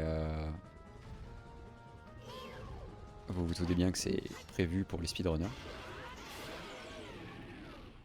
Il se trouve que faire ce rond warp a deux énormes avantages. Le premier avantage, c'est que évidemment on arrive directement à King Dodongo, mais on peut se dire qu'on aurait pu le faire plus tôt. Le truc c'est que quand on fait une rond warp, on est capable d'utiliser tous les objets qu'on a sur le bouton C, un peu comme le glitch qu'on a vu dans les bois perdus plus tôt. Donc actuellement je peux utiliser le vent de Faror dans cette salle, ce qui n'est pas normal du tout. Donc je vais utiliser le vent de Faror en même temps que la warp s'active. Et ça va provoquer le rond warp probablement le plus puissant du run. Puisque celui-ci va me permettre d'arriver directement en haut du temple de l'esprit. Ce qui va skipper toute la partie des Gerudo, tout le désert et bien évidemment une énorme partie du temple de l'esprit aussi. Et ça skip aussi ce fameux glitch du Spirit Over qu'on faisait il y a quelques années.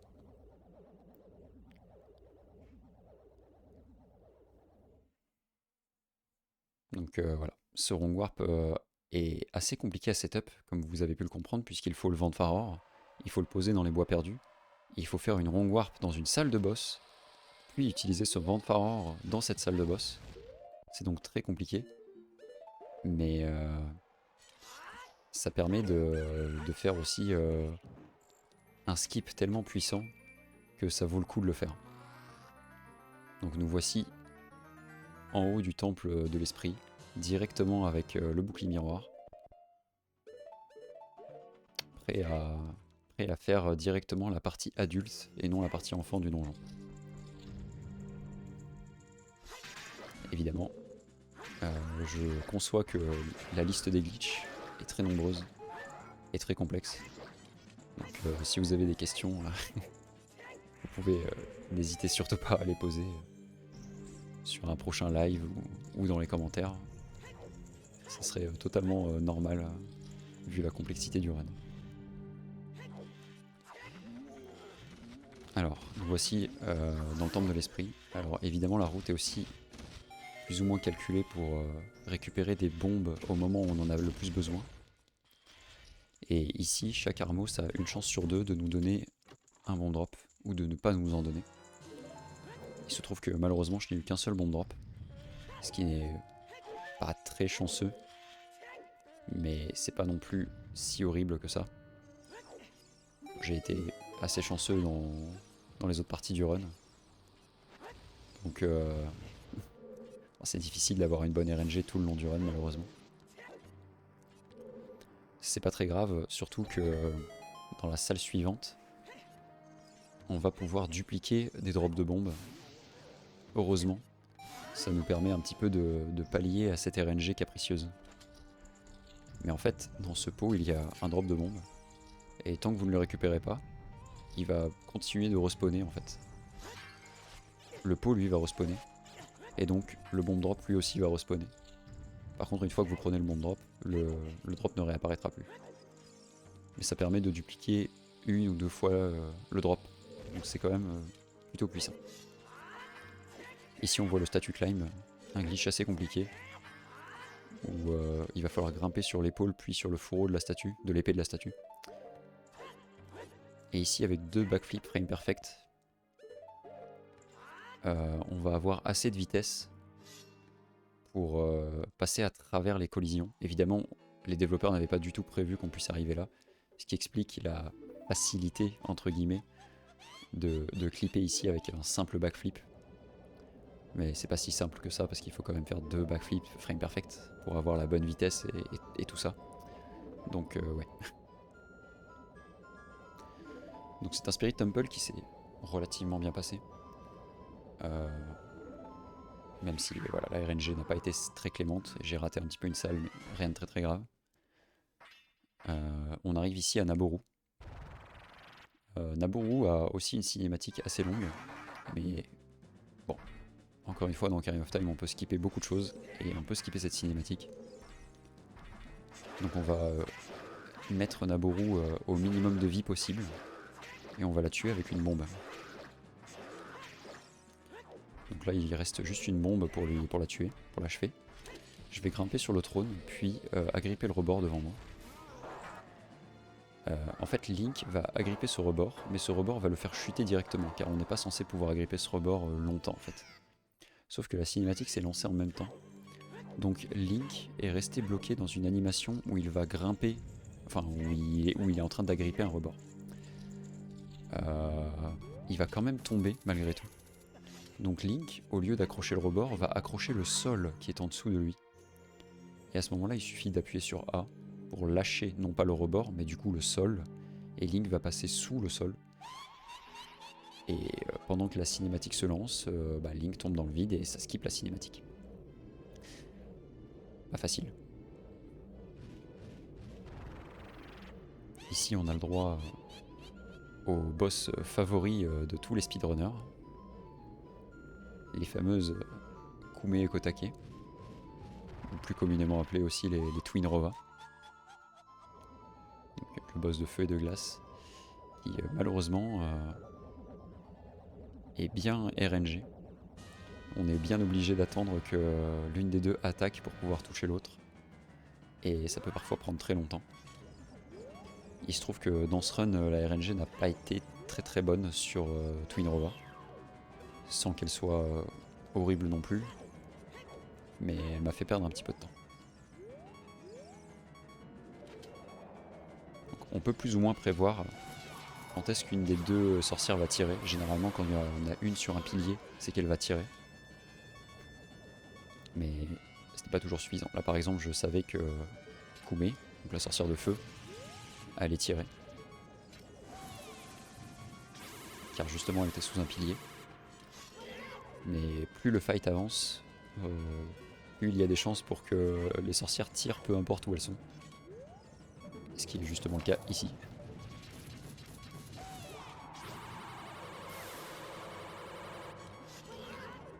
Si vous me voyez donner des coups de grappin sur les sorcières, c'est pour bloquer la position de la sorcière qui ne tire pas, pour éviter qu'elle passe derrière Link, ce qui serait évidemment très problématique. Heureusement, il suffit de 4 tirs pour passer à la phase suivante. Heureusement qu'il n'en faut pas une dizaine, ce serait terrible. Alors heureusement pour nous, cette phase n'est pas vraiment RNG. Twinrova va toujours tirer soit 3 boules de feu, soit 3 boules de glace. En tout cas, ça sera les 3 d'affilée. Je vais quand même encore utiliser le grappin pour que Twinrova puisse se déplacer à un autre spot le plus vite possible.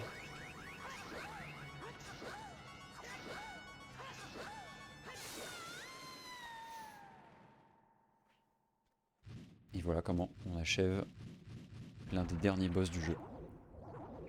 Et vous êtes peut-être rendu compte que dans cette dernière partie du run, les donjons, mine de rien, se sont assez vite enchaînés.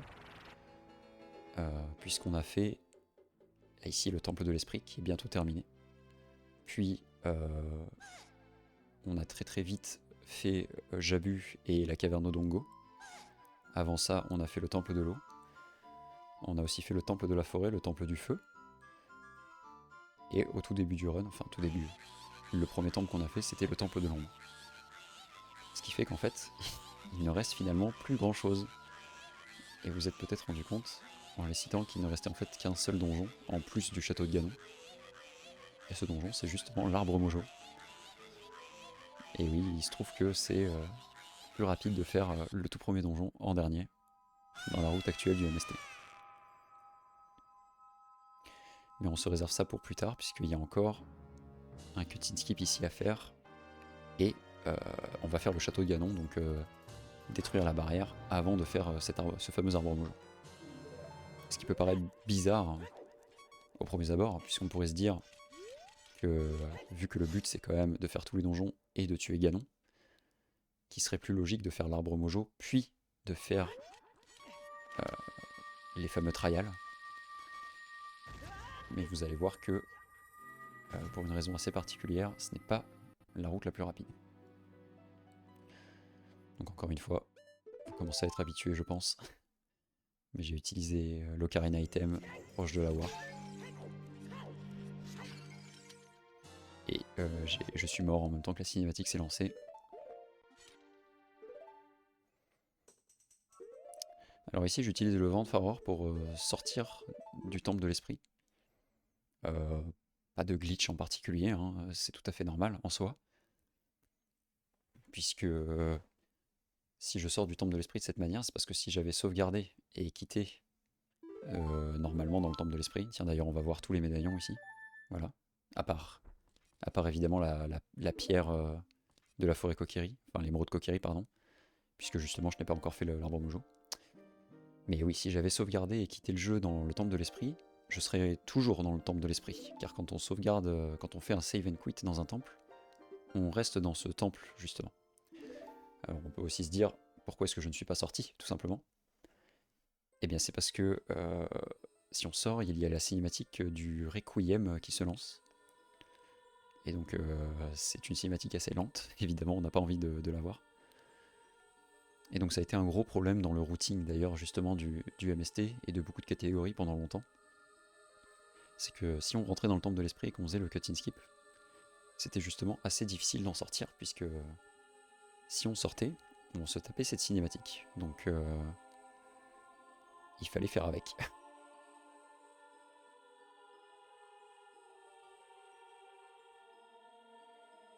Alors, une des cinématiques les plus longues du jeu,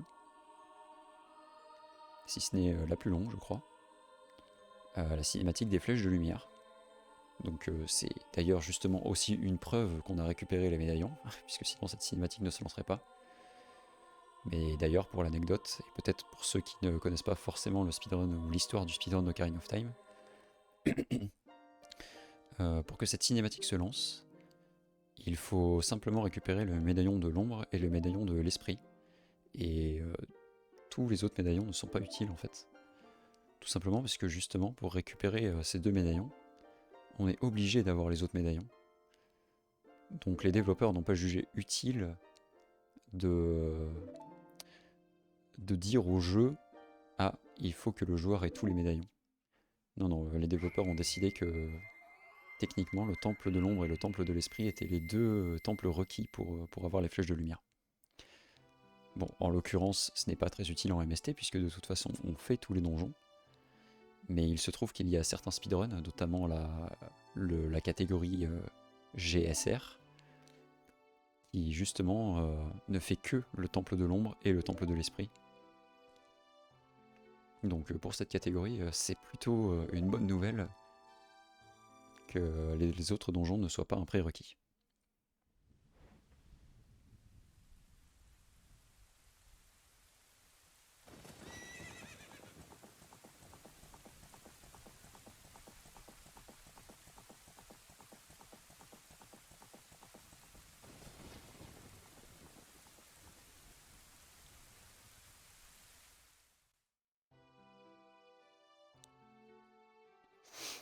Et comme vous pouvez le voir, cette cinématique est très longue.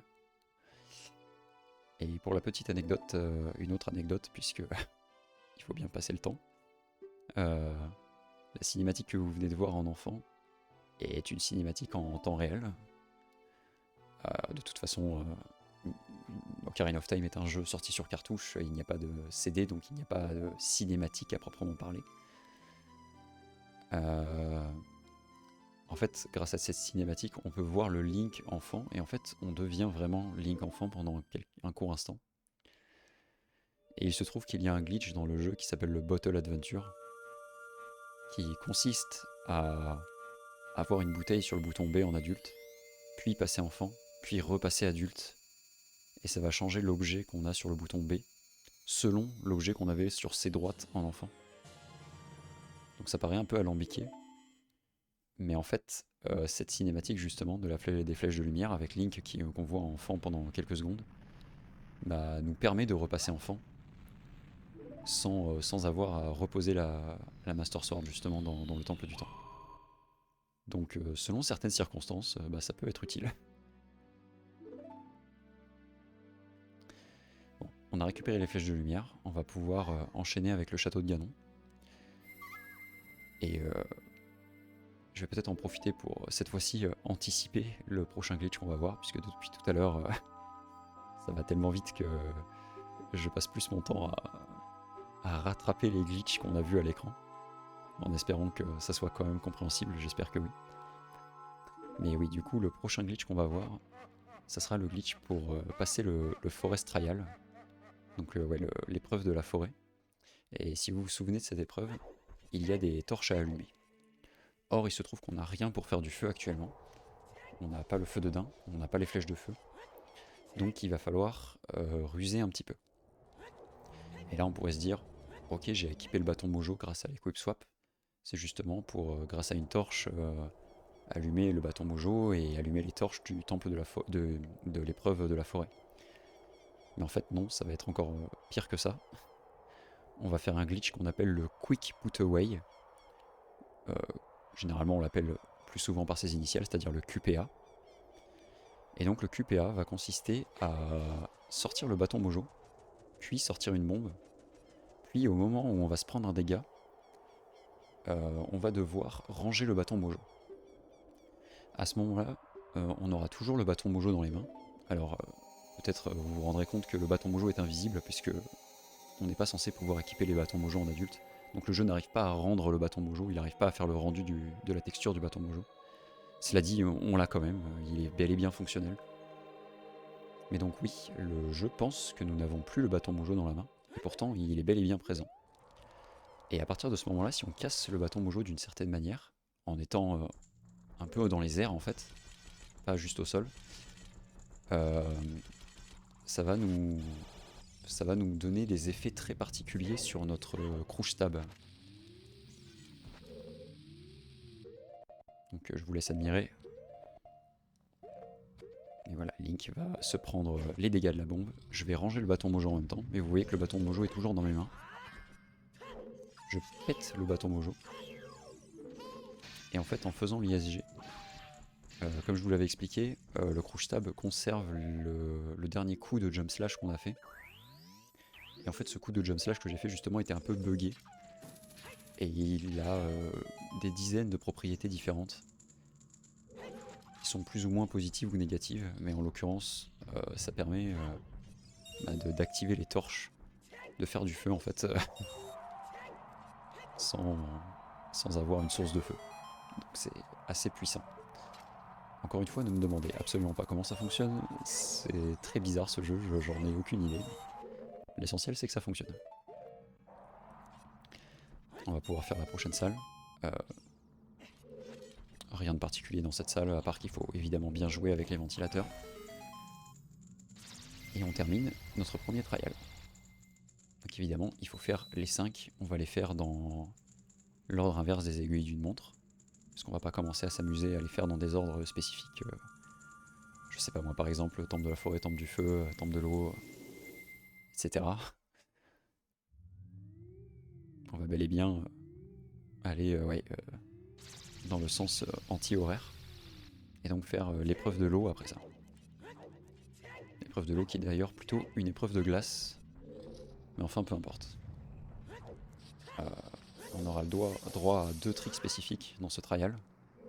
Le premier c'est un hookshot clip. Donc il se trouve qu'on peut grappiner les frisards, là, ses ennemis. Et si on le fait contre un mur, le jeu va essayer de nous repositionner. Sauf qu'il va nous repositionner à travers le bloc de glace ici. Ça va nous permettre de passer à travers. Et on va tuer les 2 frisards, ce qui va ouvrir la porte. Ici, il y a un autre bloc de glace qui nous bloque. Et en fait, les développeurs n'avaient pas prévu que un jump slash de marteau suffisait pour toucher le switch à travers le mur. Donc voilà, c'est un petit peu bête, mais c'est comme ça que ça marche. C'est d'ailleurs même autorisé en glitchless ce truc.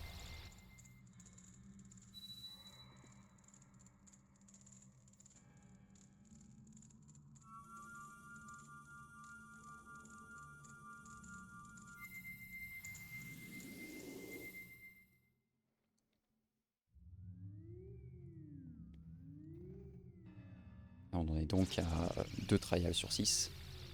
Je peux vous dire que à ce moment-là, la tension commence à être assez élevée, surtout que les 2 prochains trials qui nous attendent sont les 2 plus difficiles. Ici, il va falloir faire un HESS très long et assez précis. Donc on va encore utiliser la propriété des overboots combinée à la vitesse d'un hyper extended super slide pour pouvoir passer des très grandes zones.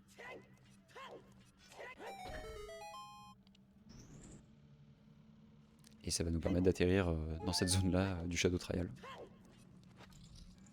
Donc oui. Vu comme ça me paraît pas forcément être le plus difficile, mais cet HESS est quand même assez corsé, on va dire. On garde les overboosts d'équipés car c'est plus rapide pour le prochain trial. En fait, la plateforme centrale n'arrête pas de s'effondrer dans le temple du feu, dans l'épreuve de feu, pardon. Et donc avoir les bottes désert, ça empêche cette plateforme de s'écrouler. Donc c'est pas vraiment pour le plaisir qu'on les garde, parce qu'avoir les bottes désert, ça rend souvent les mouvements assez compliqués, même pour un speedrunner. Mais c'est surtout parce que sinon, la plateforme n'arrêterait pas de nous embêter.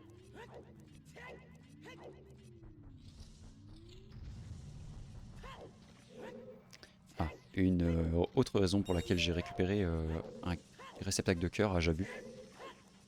Parce que je n'avais pas eu le temps de l'expliquer d'ailleurs. Mais oui, j'ai récupéré un cœur. C'est justement parce que j'ai besoin de assez de temps dans cette salle pour la finir.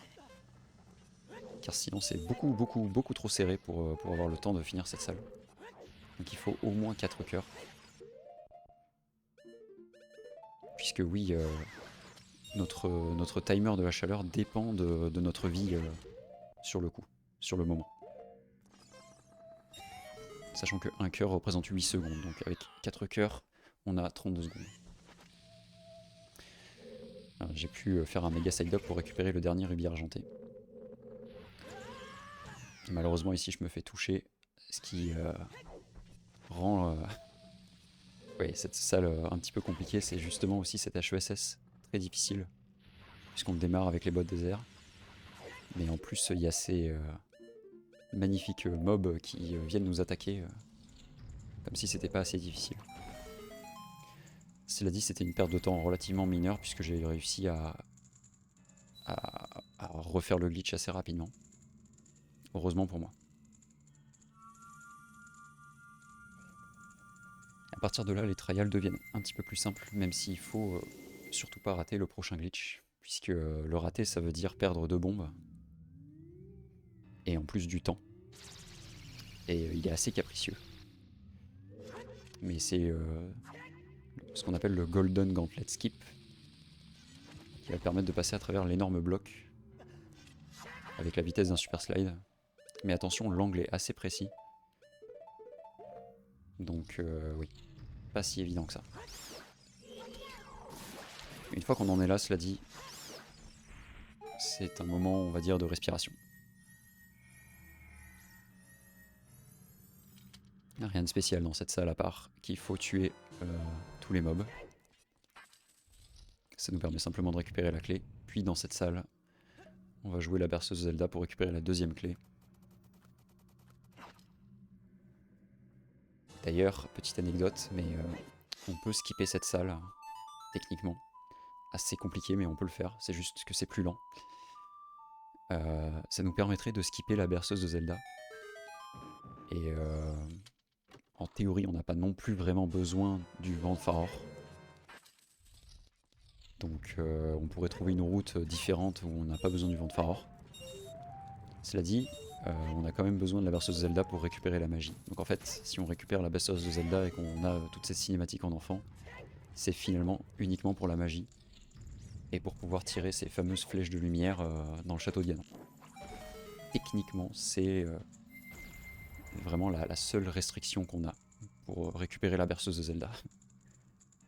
Donc pareil, si vous avez l'âme d'un glitch hunter, un jour vous pouvez essayer de, en plus de skipper Ruto dans la salle du boomerang, vous pouvez essayer aussi de skipper la berceuse de Zelda pour avoir la magie. Ça nous arrangerait peut-être.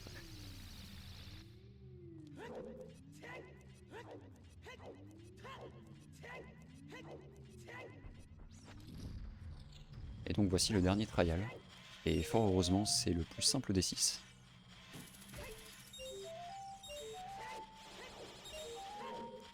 Il suffit simplement de pas trop se faire toucher, histoire de pas perdre beaucoup de temps.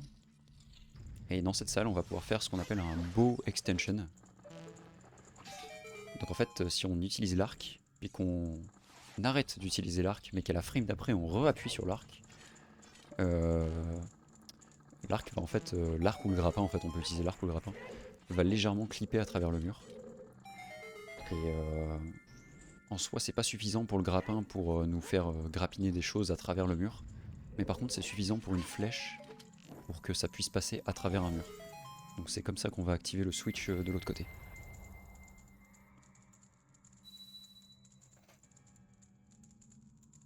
Et ainsi, de cette manière, nous allons terminer les trials et nous allons voir la magnifique cinématique de la barrière se détruire.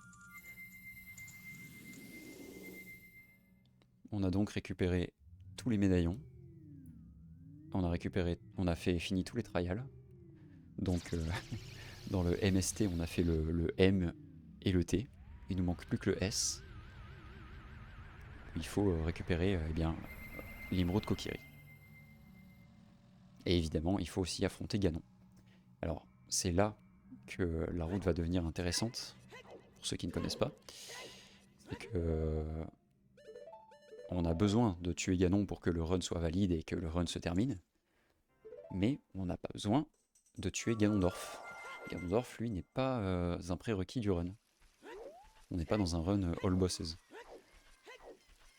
Donc, ça explique pourquoi on fait cette route actuellement. En fait, elle est calculée pour que on fasse les trials, et ensuite qu'on fasse l'arbre mojo, puisque dans l'arbre mojo, nous allons faire un rong warp qui va directement nous téléporter. Eh bien, je pense que vous connaissez cette rong warp d'ailleurs, puisque c'était celle qu'on faisait dans l'ancien Any%, le Any% le plus populaire que Ocarina of Time n'ait jamais connu. Cette fameuse rong warp qui nous permet de nous téléporter à la fin du château de Ganon, et donc de skipper Ganondorf. Évidemment, ça évite énormément de cinématiques, et ça évite un combat, donc c'est quand même pas mal. Là, grâce à un HESS et ainsi que les overboots, j'ai pu clipper à travers l'arbre mojo et toucher la zone qui est derrière la bouche. Puisqu'évidemment, la bouche est fermée en adulte, on ne peut pas rentrer dans l'arbre mojo en principe. Ici, encore et toujours, une position précise, avec une frame précise, pour faire le méga flip. Ça va me permettre de clipper à travers le sol, donc encore un ground clip. Et avec le momentum des overboots, je vais pouvoir beaucoup me propulser en arrière. Et aller toucher la zone où il y a Gohma. Le boss final. Presque le boss final, puisqu'il y a Ganon, mais voilà, vous avez compris. Boss pas très difficile en soi, mais je vais pas trop me la ramener, puisque pour l'anecdote, j'ai déjà tué une run WR Pace sur ce boss, donc ouais, encore, hein, il faut vraiment rien sous-estimer dans ce jeu.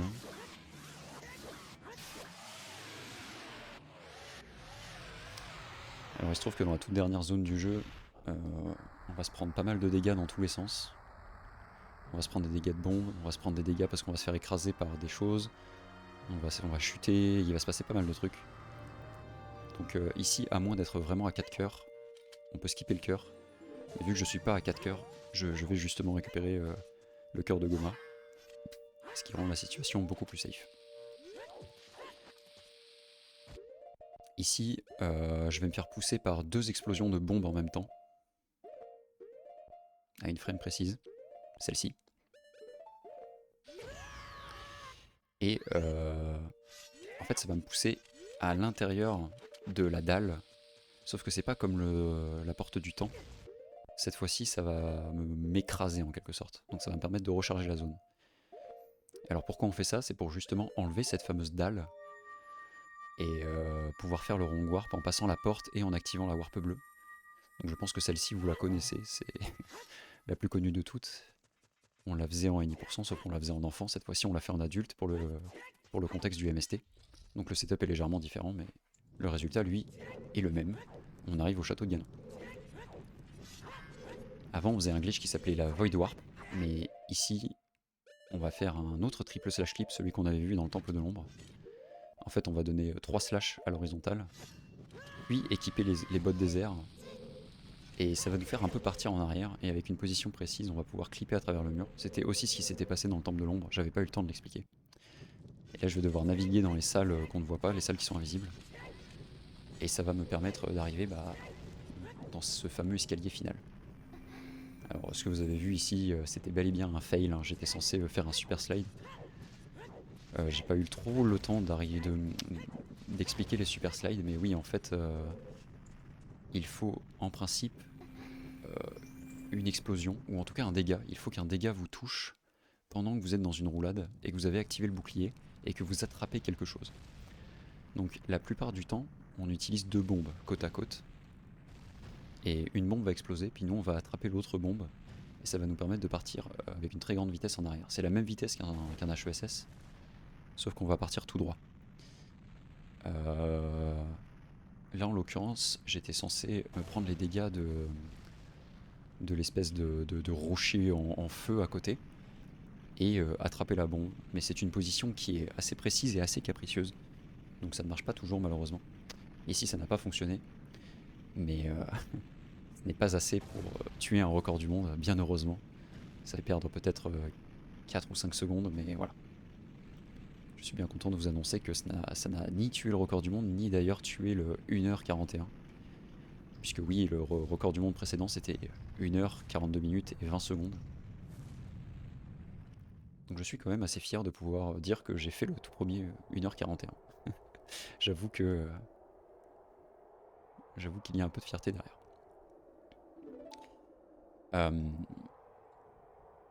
Vous avez peut-être vu qu'il y avait cette cinématique, pour ceux qui s'y connaissent un peu ou qui ont regardé du MST il y a longtemps.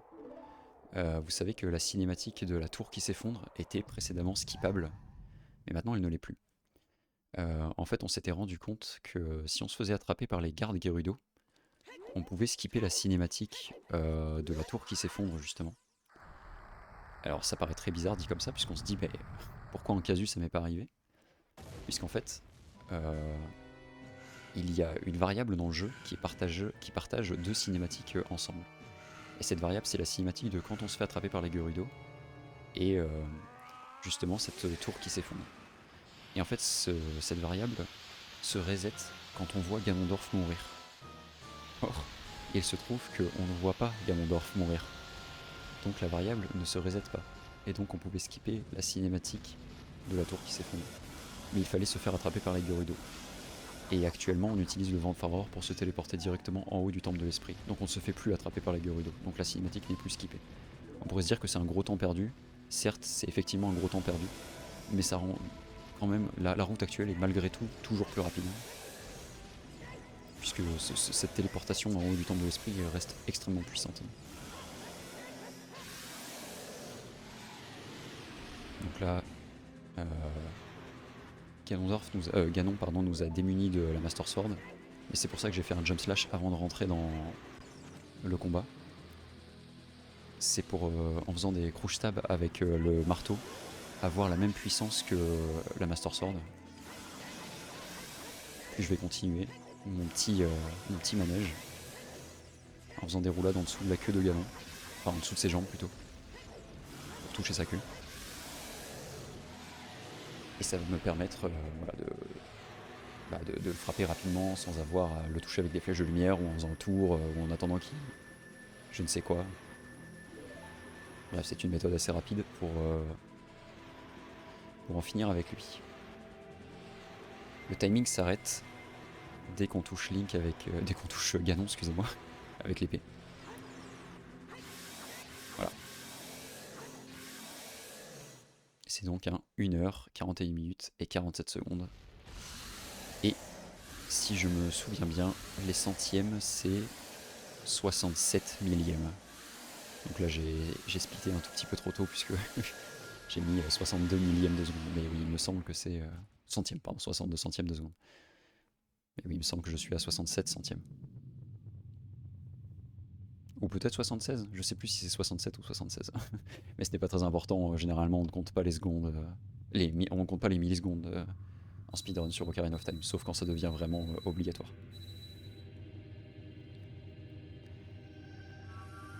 Et donc voilà, c'est la fin de ce run, c'est la fin de ce commentary, j'espère que ça vous a plu. Moi j'ai pris beaucoup de plaisir à le faire, j'ai enfin pu revoir mon run d'ailleurs, puisque effectivement je l'ai vécu, mais c'est cool aussi de pouvoir le regarder en tant que viewer. Voilà, j'espère que ça vous a plu.